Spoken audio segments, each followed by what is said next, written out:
Hi, I'm Greg Hunter. This is the weekly news wrap up for Friday, October 2nd, 2020, the WNW 451. Let's talk about the debate.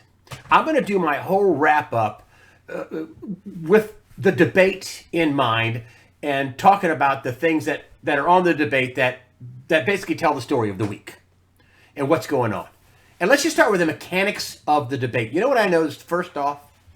The audio level for Donald Trump was turned down. I talked to a friend of mine that was live streaming this, and I said, hey, man, the audio level for Trump was turned down. And he goes, oh, you can hear that? I said, that's the first thing I heard. Boom. And I got a 25% hearing loss in one of my ears. And the first thing I thought, what? They got Trump's mic turned down. This is too stupid to be stupid, folks. I've been in broadcasting since the 70s. And what's the number one rule when you do audio, especially when you have two people or three people in this case? Make sure all the audio levels are the same. That's what I constantly fight with my interviews. I'm constantly, with an interview, making sure the number one thing to make sure the subject interview is the same as the interview, the interviewer's audio level, because people watch them on a smartphone and they want the levels correct. You don't want people writing the gain up and down. And my friend said, okay, you know what? If you look at it on the meters, it was, pegging in the red with Biden and with Wallace sometimes when they got heated. Never did that with Trump. I could tell that from the very beginning. It's a subtle, dirty little trick to minimize the president and try to control him. As a matter of fact, when Chris Wallace was saying, I want you to denounce, this white supremacy, he goes, sure. He said, sure. You couldn't even hear him. I think they were riding the game down in Trump's microphone. What a dirty, stinking trick. Now they're coming up with, well, let's just have a way to cut off the mics all the way. If somebody interrupts, the debate commission, a bunch of Trump-hating Democrats and never Trumpers on the debate commission. Please, the person that's going to be the moderator next used to work for Biden. Anyway, also, listen, you don't get cartoons like this. Chris Wallace. I mean, early on, the president said, well, I guess I'm debating you too, to Chris Wallace, the moderator, who was really part of the debate team for Biden. And he said, well, but what can you expect?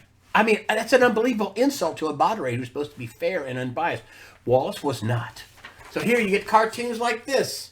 This is Branko here, incidentally, the cartoonist that, this is the cartoon. It's in pretty wide review that, the debate was 2-on-1. Trump and Biden and Wallace and Trump. I mean, this is the cartoons you're seeing. There's plenty of them. That's a fact. I mean, listen, even down to the subtle things, clever Chris Wallace. You, sir, to the president, and to Biden, Mr. Vice President. But even that didn't work.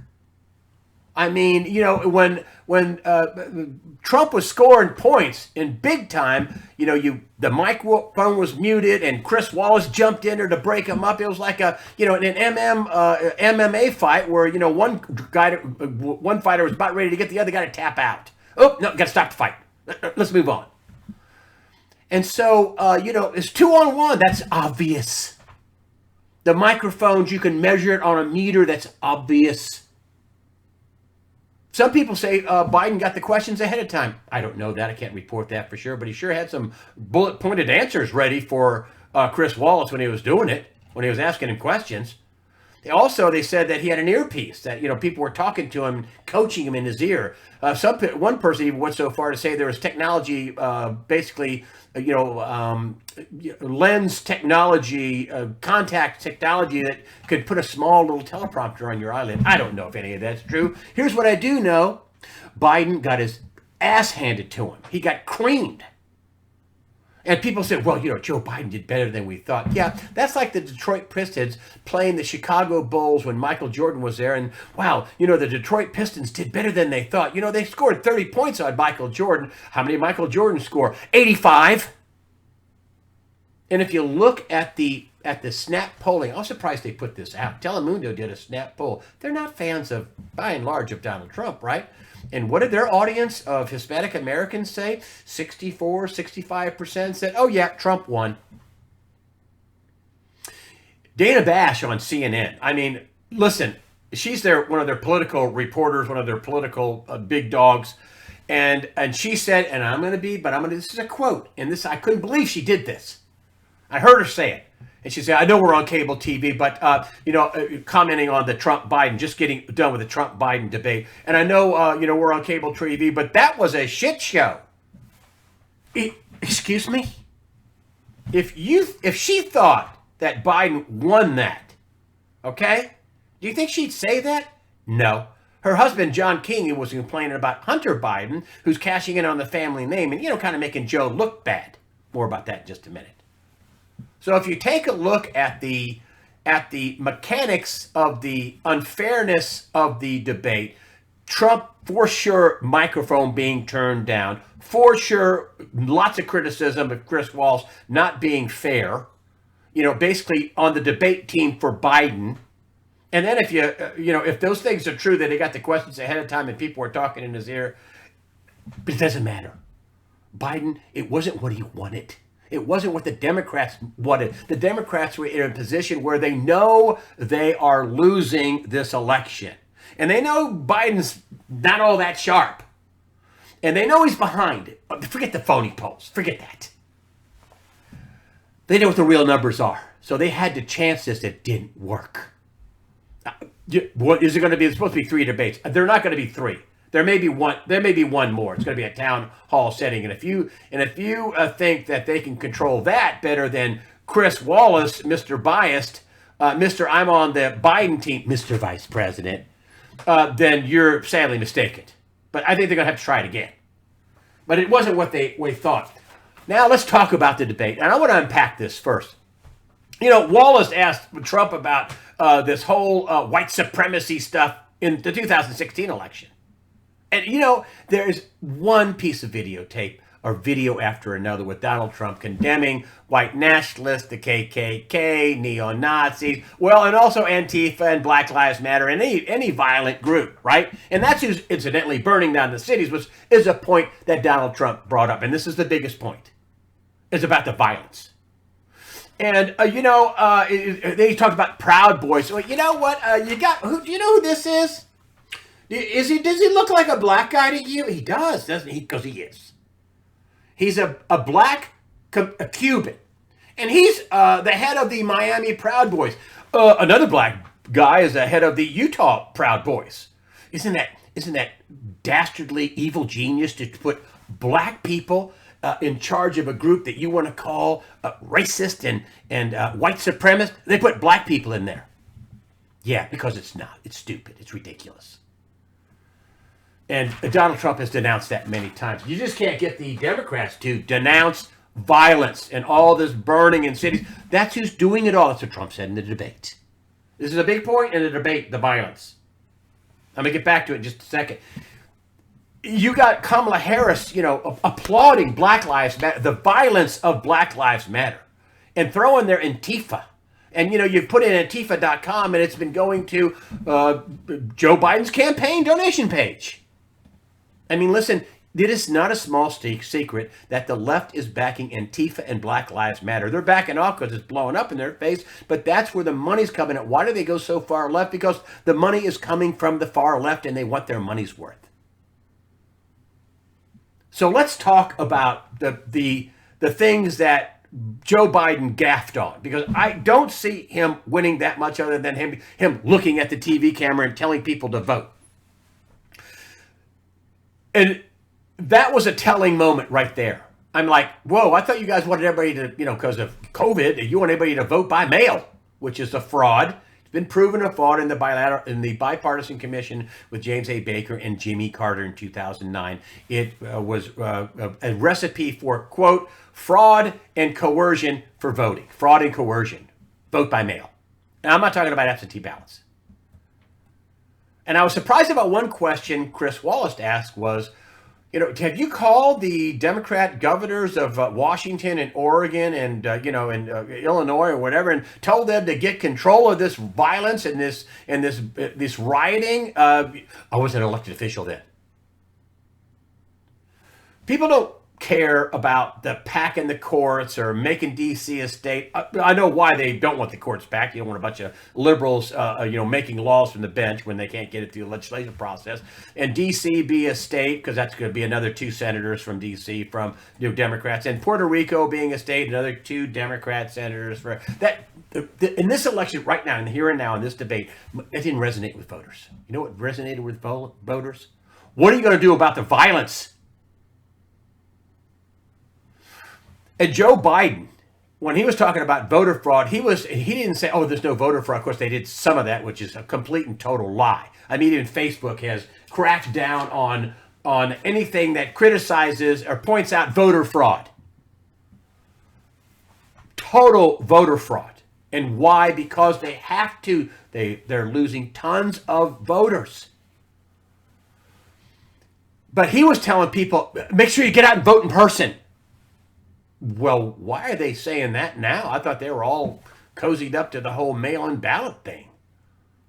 Because they're going to get a Supreme Court justice in Tony Barrett on the bench, and it's coming before the election. There's a tight race with Mitch McConnell in Kentucky. Do you think he wants to put a Supreme Court justice to have a 9-panel bench? A 9-justice panel bench with probably 5 or maybe 6. You never can tell what's going to happen with Roberts, but probably 5-4. Don't you want to make sure you have a conservative constitutional bench that will follow the Constitution and not make it up as you go? Of course. I mean, if this gets down to this whole ex post facto, we're changing all the rules about the election and voting and ballot harvesting, and you don't have to have signatures, you don't have to have it postmarked, you don't have to have it in by election day, you don't have to have it even postmarked by election day, you can make it up as you go because the Democrats need to cheat. That's going to end. That's poof, gone, bye. In the Supreme Court, that's over. That's why you see Joe Biden vote in person, because they can see this going away. The Republicans are going to get Tony Barrett on the bench. You got Lindsey Graham. He's kind of a double crosser, right? He's promised he was going to do all this stuff about declassification and get to the bottom of the whole coup, and he never did. Not really. He passed recently, but pretty late to get anything done before the election. Talk more about that in a second. But he's in a tough Senate race too. Do you think he wants a Supreme Court judge on the bench, after the election or before? Yeah, before. Yeah, they're going to get their judge. That's why they're talking about packing the court. Well, 9 justices and you control it, and we'll put 11 on there, and then we'll control it, but make sure they're Democrats. No, that ain't going to work out, and it's not going to work out in this cycle for them. But they have to cheat, and the reason why they have to cheat, and let's get into why they have to cheat and why the violence. And I want to flush out the violence in the debate. That was the big point for me, and I think that was the big point for voters. Trump talking about law and order, and then Biden saying, well, I have law enforcement that supports me. And Trump, really who? Name one. We got time. Name one. We don't have time. Name one. And that's, of course, Chris Wallace jumps in, as Donald Trump is going to get him to, tap out. He jumps in and stops that. But that was a big deal. Donald Trump, you can't even name, you can't even say law and order.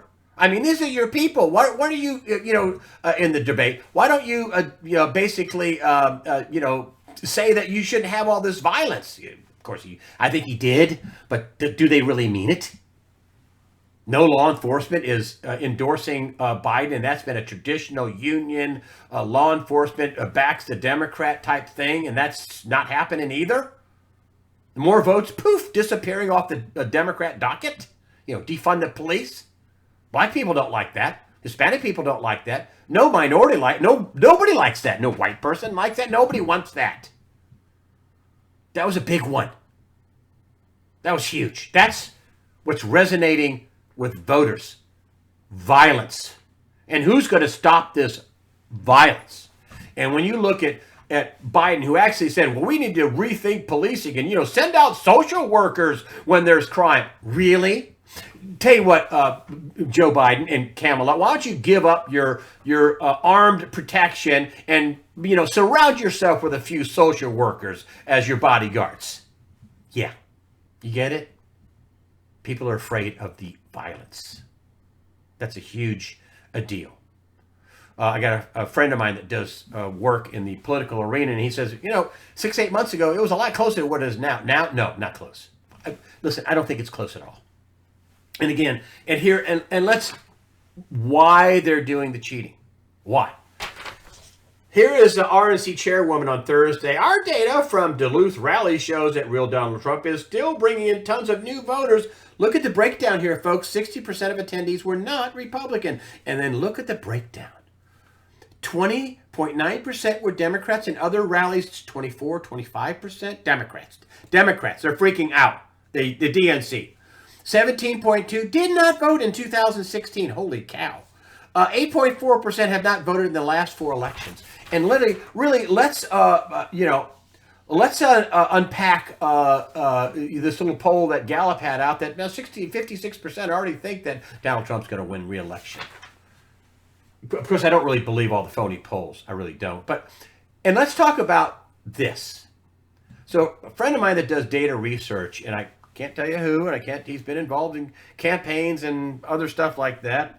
So some of the other people he works with, and I said, I think people talk about the Democrats and Republicans, and you look at the black voters and the Blexit, they're leaving the black exit of the Democrat Party and getting off the plantation, they say, and you look at them moving over, and Leo Terrell, the civil rights attorney, he's famous, he's now a red hat wearing, make America great again, Trump supporter. He said, I wish I would have left the Democrat Party, in 2016, but he's more effective now. And it's going to be if it was 1 million in 2006, it'd be 2-3 million, and in 2020 they've lost a lot. So there used to be 28% of Republican registered voters and 33% of Democrats. Well, I think it's 30-30 at this point. Okay, at least. That leaves what? The country isn't Democrat or Republican. That's 30 and 30. Where's the other 40%? Independent voters. I told you I saw a poll. Only saw it one time. It was from a legit organization that said 74% of independent voters polled said they're going to vote for the Republican and Donald Trump. And you know what my friend who does data mining, kind of like Cliff High, but he's not, but he says, it's funny you should bring that up. I said, well, what is it? Is what I'm saying, did that poll match up with what you're saying? He says, it's almost 69% of independents are going to vote for a Republican and for Donald Trump. You can't lose 3 out of 4 of every independent voter, and which is 40% of the electorate, and expect to win. And I think the Democrats know this. And this is why the cheating is in your face, over the top, not covert, but overt. Do you think they're not going to be able to detect this cheating? I mean, you don't think the RNC is going to be lining up lawyers on the other? They're already challenging these edicts by liberal judges that extend voting time and allow ballot harvesting, which in many states is illegal, which is just a fancy name for cheating. And for people to fill it out, don't have to have 2 signatures, don't have to verify. I mean, this isn't going to work. Again, this is why you have Joe Biden vote in person. Because they think this paper ballots are just going to get dunked. They're going to get poofed. Backfire in their faces. So that little exchange about law and order and violence and, Biden saying we should have social workers show up to violent crime scenes and not the police, they were armed. And you have Donald Trump talking about law and order. He's being backed by the police. And most people are like, hey, whoa. I don't want people out with a lighter and a Molotov cocktail in front of my house with a megaphone, which is another trend going around the country. Now Antifa and BLM are in white neighborhoods with a megaphone at midnight, screaming at them to leave their houses. And that's more of that is happening. That's like a group of people that are basically cultivating more Trump and Republican voters. Can you imagine that? You're going to vote for Democrats after that in your neighborhood? No. That ain't going to happen. So Trump, on that point, was big. A point that Biden had, which was a buffoonery, was if you look at his website, I brought this up before, the Green New Deal, it's $16 trillion. It's on his website. Most of Bernie Sanders' crazy Marxist ideas are Biden's ideas now, and they're on his website. Biden is, I am the Democrat Party. There is no Green New Deal. We have the Biden deal. What? He just endorsed the Green New Deal that day. Can you imagine? It's just like Trump said, "Wow, you just alienated, all the Bernie Bros in your party." That was a complete buffoonery move on his part because he's got a bad case. You got the old Democrats that are in the Camelot Kennedy days that still think that the Democrat Party is about Kennedy and giving poor people a break. No, it's about Marxism now. That's what BLM is all about. That's what Kamala, who's likely, if Joe was elected, and I don't think he's going to be elected, but she would likely be the president at some point. She's backing BLM, the violence of BLM. It's a great change agent, she says. Really. She's backing that. That's outrageous. This is what scares people. This is why that one issue, is what brought Donald Trump up and the Democrats down. That one issue, and that was in the debate. The other thing was Donald Trump, and this was less about for the people, the voters, and more about sending a message to Biden. And that was about I caught them all. He says something to the effect, "Caught them all." And hey Joe, it was your idea to use the Logan Act against Lieutenant General Michael Flynn, the totally false case where they made up all kinds of phony stuff to get him to cry uncle and plead guilty, and he didn't lie, and the whole thing is being held up by Obama-appointed judges and people that they just gotta get him to knuckle under, and more stuff comes out the longer they draw it out. It's a total farce. I mean, the Justice Department dropped the case because, we made it up. The FBI made it up. Yeah, he didn't lie, Flynn, Lieutenant General Flynn. Then we have this. And this came out, just so you know, look at this document here. It's Director of National Intelligence, Washington, D.C. It's unclassified. It's going to Lindsey Graham right here. Lindsey Graham. He's on the Senate committee. It's September 29th. There's the date. This came out. I just want to read you this one paragraph here. And this is, and I'm just going to hold it up to you. Hopefully I'll read it backwards here. And the second paragraph, according to his handwritten note, check this out, folks. Former Central Intelligence Agency Director Brennan subsequently briefed President Obama and other senior national security officials on the intelligence, including the alleged approval by Hillary Clinton on July 26, 2016, of a proposal from one of her foreign policy advisors to vilify Donald Trump by stirring up a scandal claiming interference by Russian security services. And they talked about how the Russians hacked it and he was Stop. The handwritten notes from former CIA Director Brennan briefed President Obama. I want to unpack something a little bit here. I think, number one, by Trump bringing that up, I caught them all, and you were the one that got General Flynn, suggested the Logan Act violates with General Flynn. He was sending a message, and that was, you're going down when I win, you all are going down. That was for Joe Biden. And that's also for Jill Biden. You notice what Biden said about it? No, crickets. We caught them all. You know how much money the Bidens have gained selling his job, how kind of a multi-millionaire he is? How could you become a multi-millionaire making $170,000 or $200,000 or whatever the Senate salary is and a staff? And how can you become a multi-millionaire making a couple $100,000 a year? You might be able to save $1 million, maybe two, but how could you become a multi-millionaire unless you're selling your job? Like in Ukraine, where he basically said, you're not getting the $1 billion. He's in front of the Council on Foreign Relations, telling that I'm your criminal. You're not going to get the $1 billion unless you fire the prosecutor that is basically investigating his son Hunter. And that's right, Donald Trump brought up the China thing. The $1.5 billion in China. All crimes. Most people don't care about, they care about the violence. They care about them being safe. They care about the fear. They care about that. And I'm going to go back here to Jill Biden. Maybe it won't be on election night with all the cheating. But let me tell you something. Jill Biden knows her tail is in a ringer too. Could you imagine her calling the White House, or the White House calling her and say, Jill, I know Joe really can't cut the mustard. But let me tell you, Jill, you're going to be living in a trailer. We're going to claw back all your family wealth. We're going to go after you. We're going to go after your husband, and you got those fruits, and we're going to claw all that back. Can you imagine? After a couple of days of this whole fiasco, and the votes, the real votes, are being counted, and it's a lopsided win. And then, do you think Joe Biden's gonna try to stake her livelihood and her husband's future on the maybe they can cheat it out? Or do you think she might go, I'm gonna take the maximum leverage that I have, and that is to concede, because listen, I don't care how many lawyers you have or how many Hillarys you have and how many people are saying don't concede. I don't care how many people you have. If Joe Biden walks out on the stage and goes, I concede, Donald Trump won, boom, it's over. You think they might cut a deal for not to go after Joe Biden? Hunter Biden is not Jill Biden's son.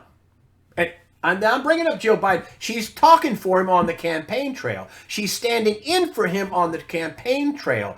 When he starts fumbling around, she steps in and saves him on the campaign. She is Joe Biden. She is in up to her neck with the crime and the illegal graft. She's in up to her neck. Do you think a couple of days after the election, when this isn't going well, and what she's going to depend on the lawyers and the cheating, when this is so overt in your face that she's going to depend on that? I wouldn't. Would you? Would you take a flyer on the cheating? The DNC, if they lose, they don't care about Joe Biden or Jill Biden or Hunter or anybody else. They don't care about them. He's a disposable puppet. I mean, they don't intend for him to be president anyway. It's Kamala. That's who they intended. Some ruthless, ruthless, evil person that jailed black people and loves black Marxist lives don't matter. I mean, do you think that Black Lives Matter with this kind of a total? 31,000 shooting victims in Mayor Lightfoot's Chicago this year? Anybody talking about that? Just last weekend, you had a 5-year-old girl stabbed black. 49 shot, 7 killed, all black. Those Black Lives Matter? No. No, they don't care about black people. They're, as Dr. Ben Carson said, they're patting them on the head and handing them a cookie. They don't care about them. That's not helping black people. Burning their business down, that helps black people. Half the business is burned down to black people. You think they care about black people? No, they don't care about black people. So I think at some point, you watch Joe Biden. You may not ever hear about this in the news, but at some point when she's right at the peak of her leverage, because once the ballots start getting thrown out of the Supreme Court, once that whole thing cracks down and comes down, that'll be expedited. They won't allow this ex post facto. Oh, you're going to change the election after everything. A few weeks before the election, you're going to do. No, you're not. You're going to do what the rules are. What you've laid them out in every state. Each election is state by state. That could stop the ballot harvesting in if they rule that illegal, which it is in many states. In California, that could do all kinds of things. Do you think she's going to depend on? Okay, so all we have left now is cheating. Yeah, it makes me feel comfortable. I'm going to stake my whole rest of my life on whether or not the DNC could cheat this out. You think she's going to do that? I don't. She's going to cut a deal. She's going to try to get one for Hunter, and the president's going to say, "Listen, Jill, he steps out there in the next hour. We'll have a deal. I can't protect Hunter. I'm sorry, but I can protect you, and I can protect Joe." You think there's something like that could be cut for the good of the country? Do you think Trump would do it? I would. That kiboshes the whole thing. Watch Joe Biden. So that little interchange about we got them all, that was for the upper echelons of the Ed Comey. What a fool, and testifying in front of Congress. Josh Hawley tore him to bits. I mean, he's making out like, well, he signed the fraudulent FISA warrants to spy on the president, but he didn't know anything about it. Nobody told him anything. That's right. He just let everybody at the FBI just do whatever they want. They don't have to manage up. They can just do whatever they want. They don't have to report to the FBI director. Yeah, right. These people are in trouble. Which brings me to the next thing. Why haven't there been, and maybe this is wishful thinking, I don't know. Why haven't there been indictments? And, let's just play this out. I mean, here I wrote you the letter that Obama was briefed. We know he was briefed. We know he knew all about it. We know he was directing. He was approving it. We know we got the presidential daily briefings, as Kevin Schiff, former CIA officer, told us. We know all that Obama is involved, period, the end. We had Clapper on CNN say, well, Obama made me do it, basically. That he ordered the intelligence assessment of Donald Trump. It totally made up total garbage crap. All kinds of stuff pouring out about how terrible the Mueller investigation was. It was illegitimate. They made it all up. They framed General Flynn. They were framing Trump. They were making up stuff on Papadopoulos. They were making stuff on Carter Page. They made it all up. Huge story. Makes Watergate, as I've said many times, look like a squirt gun fight. Think about this now. So let's say, Jeff Sessions burns off 2 years of time, got fired the day after the 2018 election. Then they get, Barr in there. I don't totally trust him with the whole Epstein thing. No cameras worked. He died in jail on the second suicide attempt. He had wits that should have been, okay. All right. Okay. But, John Durham. So John Durham, people, he hasn't indicted a single person. I'm thinking, let's just future cast this now. So it'd probably take 5-6 months on a story this big, on a case this big, FBI, DOJ, White House, State Department, NSA, CIA, global partners involved, Australia, Italy, the UK, a huge case. And you're 5 months into it and you say, the General Flynn case, which he pled guilty to after about a year, and which is still going on now. The case is still going on. 3 years later. And, hey, listen, we could bring charges there, Mr. President, but, these cases are going to last a year and a half, 2, 3 years. I don't know. I mean, do you really want to have this during your next election? And it's going to lead all the way up to Obama. He's in every note. He's in every footnote. He's in this most recent Senate document. Brennan, in his notes, briefing President Obama. You're going to be basically running against Biden and Obama. And they're going to say, wow, you're using your office to go after your political enemies. Don't you think we ought to just kind of stall this thing out at this point? Because we can't get these cases done. We'll keep building them. They just had somebody quit the Durham investigation. They didn't quit because he wasn't going to prosecute somebody. They quit because they knew it was bad juju. But think about this. They can't. He's got to concentrate on voter fraud, which is massive, massive. In your face voter fraud.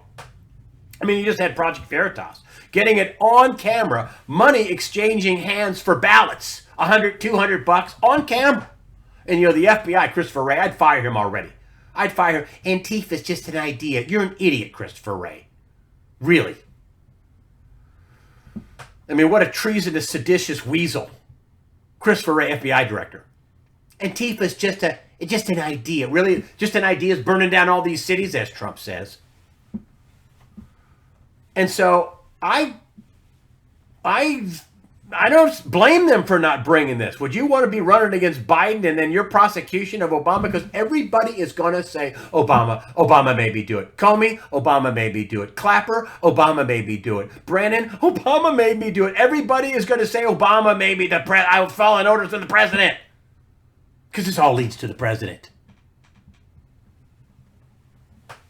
Which is why Trump dropped this bomb on Biden with Hunter and the coup and not having a transition. And I caught them all, he says. Most voters don't care about that. They care about violence. And Donald Trump interrupting, a friend of mine, he's a political consultant. Talked to him about this today too. Different guy. And he says, well, I got to tell you, you may think Trump's a big a-hole, but there was strategy in what he was doing. He was interrupting Biden all the time, and he was interrupting him because if you're a campaign manager for Biden, you want to get that little soundbite that you can put in a political ad. He said he didn't get a single soundbite without Trump interrupting him. He completely broke up his rhythm, broke up his game. He may have acted like a complete what you might think is a ugly, obnoxious person, but there's strategy there. And Trump won. Biden didn't get a single soundbite. Really? He goes, oh, no. He says, I'll tell you something else. Listen, they were going to roll him, with the audio, with, Chris Wallace on his, basically his debate team, with, if they did get the questions ahead of time, if he did have help in earpiece or eyepiece or whatever, listen, they were going to roll him. And if it wasn't for Trump being a scrapper, a fighter, and doing things that they wouldn't count on, they would have rolled him, and they didn't. Trump won. They set a trap for him. They were going to roll him over. Being polite, they'd roll him. And that wasn't Trump's deal, and that played against them. It didn't work. It didn't happen. Biden got beat up. And otherwise, you wouldn't have these liberal talk show hosts freaking out and saying, we shouldn't have another debate. Nancy Pelosi, we shouldn't have another debate. If Joe Biden trashed Donald Trump, do you think Nancy Pelosi would be out saying, we should not, it should be a one and done, as she said? Do you think that would happen? Do you think these people on CNN that cover politics for a living, like Dana Bash, would be calling it an S show? No. No. My political consultant friend also says they're going to do one more, but that'll be it. There won't be three. There'll be only one more. And you think that they can control? If they tried to control him with Chris Wallace, he couldn't do it. The next thing is a town hall setting, and I know they have another Biden supporter. He says, but that's going to be even more of wild and crazy than this with an audience. That ain't going to work for him either. And Trump's going to try to get all this stuff in there, but the economy. Listen, the airlines are threatening to lay off thousands of people. They're doing terrible. I mean, I've shown you charts where the air traffic is down 80 or 90%. They've got all these leases, all these airplanes, all these employees, all these people, and they're threatening to lay off tens of thousands of people because air traffic is barely moving. Okay? Not their fault. It's just the whole deal. In our state, the baby killer Cooper, I'm going to open up movie theaters to 30% and outside venues 7%. Yeah, you can make money with 30% and 70% and 7% filled up. I mean, it's just, all these rules are being made by, all these actions are being done by, a guy with a government paycheck, not somebody who has to meet a payroll. So here we have this. If we don't get more stimulus, things are going to get bad by the end of the year. With bipartisan deal, it'll lose if Democrats push through their own stimulus bill. And here's what they did. Dems wanted $2.2 trillion. They actually wanted $3.4 trillion to begin with, but they cut it down to $2.2 trillion. And they still want to have this 600 extra unemployment. The Republicans, $1.6 trillion. That's supposed to be fiscally conservative. And they're just saying, okay, 400 extra unemployment. They also both want another round of these $1,200 checks. Airlines get $20 billion. That'll stop a lot of people from being laid off, at least for a while. COVID testing, of course. And then here's the sticking point right here. $250 billion. They wanted $500 billion for states and municipalities, and this is my wording here, to rebuild the crap BLM, their BLM and Antifa buddies have burned down. Sticking point. The rest of the country shouldn't rebuild these Democrat cities where the mayors and the governors refused to send in the National Guard and told their police to stand down. That big sticking point. Mitch McConnell said, well, good luck with that. That's going to be a non-starter in the Senate. They can send all the bills they want to the Senate. The Republicans tried this for a long time. When Harry Reid was there, they'd be just right here, trash can, boom, right in the trash can. So I don't know what's going to happen with the stimulus, but it's not going to be good for the economy if it drags on. And the economy, even if it gets stimulus, is really damaged, folks. So why am I telling you this? Because I don't want you to believe the hype, the V-shaped recovery, the hype. And I'm not anti-Trump. I like him. Eventually, he's going to have to reorganize the country, but he's not going to give away Alaska and Hawaii to do it, okay? And so don't hang yourself out. Keep preparing. Don't take on debt. That's risk. Food might get really impaired for a while. think you should have canned food. I've had a bunch of my guests on talking about this, talking about the economy. And there is some kind of a loose consensus about the deflation, which is debt destruction, capital destruction. Just driving around town, there's a little preschool that went out of business. There's a restaurant that went out of business. There's a Dunkin' Donut that closed down, didn't have enough business. There's a gas station, didn't have enough business. There's a dance school that had to close down. I mean, there's all kinds of businesses that are just completely blown out. And to start these back up is expensive. I know one of the managers of a Outback, because I go out to eat there, and I asked him, I said, hey, what's it cost? And they did okay. They were able to do a takeout business. They didn't do great. They still lost money. I mean, they lowered their profits. But I said, what does it cost? If you had to open up a brand new Outback, how much would it cost to get all the steaks and the salt and the pepper, the ketchup, the honey mustard, the whole deal, the chicken, the fish, the everything, napkins, everything ready to go, all the cleaning supply, everything. He goes, $30,000. $30,000. Reopening a restaurant isn't cheap. These jobs are gone. In New York City, I think half the restaurants are going to close. More than half are going to close for good. More than half the businesses in downtown San Francisco are gone. Poof. We had another, they're happy that it's less than 1 million, but boy, that fun fact is wearing off. I mean, this is a tremendous amount of people. 837,000 last week. Americans filed for unemployment last week. And look at this chart here. This is from my friend John Williams. It's free on his website. And he does, and this is what the government says it is. It's about 8%. That's the government's official unemployment, okay? And this is the alternate unemployment rate, which is around 15. But here's John Williams' unemployment rate. And this is at the end of August. This is the end of August. This is where this is coming from. It says August 2020. And if you do unemployment the way the Bureau of Labor did, BLS, Bureau of Labor Statistics, did in 1994 and earlier, you'd have 28%. Let's see if you can see that here. That's right. You'd have 28%. 28% unemployment is what you would really have. That's what this is. That's what this corresponds to right here. That's about 28%. There's, 30. And if you take it on over to here, 28%. That's what he says. That's the unemployment rate, 28%. If you did unemployment the way Bureau of Labor Statistics did it in 1994 and earlier. Listen, that's the way they did unemployment back in the day, back in the Great Depression. And you know what unemployment was then? 25%. We're at Great Depression levels of unemployment that they would never come up and print trillions of dollars like they do it today. So you really got the unemployment, and people were hungry, and they had food lines, and they had government, cheese and government, supplies that they handed out so people wouldn't starve. So all this money printing is covering over the real severity of this problem. Okay? So please don't kick back and feel like, it's only 8% unemployment. Oh, we created 10 million jobs. Trump's right about that. Officially, the way they do employment now is 8 and change. And did they create 10 million? Yeah, they did get people to come back. They did. Did they get the stock market to come back? Yeah, they did. They should have. They should have.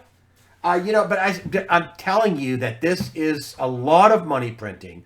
Either party would have done it. Certainly before a presidential election, and certainly when China basically dumped a virus on us because they shut down all the traffic inside their country and let planes fly all over the country. China's a big country. And so, but this is eventually at some point, and there's a lot of deflation, so the dollar looks better than it does against the other currencies. But, here we have the dollarization theme is intact. The latest IMF Reserve Data shows, continued flight from the dollar into what? Gold. So I don't care what they keep telling you about that's a relic or whatever. Central banks are buying gold. Wealthy people are buying gold. People say, well, Greg, I don't have enough money to buy gold. Buy silver. Silver Eagles, buy Silver Eagles, buy silver. I like, you pay a commission for a Silver Eagle, but if this goes to where I think it's going to go, It's going to go up pretty hard and pretty high just based on all the money creation. Officially, the Fed's balance sheet is $7 trillion. Other people, Jim Rickards and other folks have said, well, it's going to be $10 trillion. Nomi Prinz, I think, said it's going to be $10 trillion. It could be $12 trillion. I mean, they're going to print tons of money. They're going to print tons of money. And when you have a lot of something, the price goes down. And then you have this, and you see this rigging, and this is ending, folks.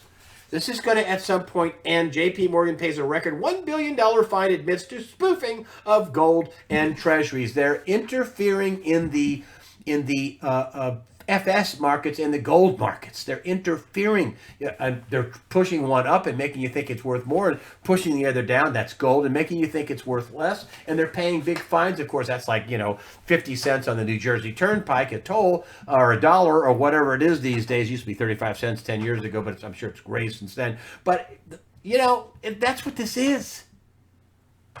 Real money is under attack. And it's been under attack, and of course they paid a fine. That's criminal. That's illegal. That's felony stuff. They just pay a fine. And so at some point, it's like the Forrest Gump movie. I've said this before. It's a great pacing device, throughout his life. And then one day it was over just like that.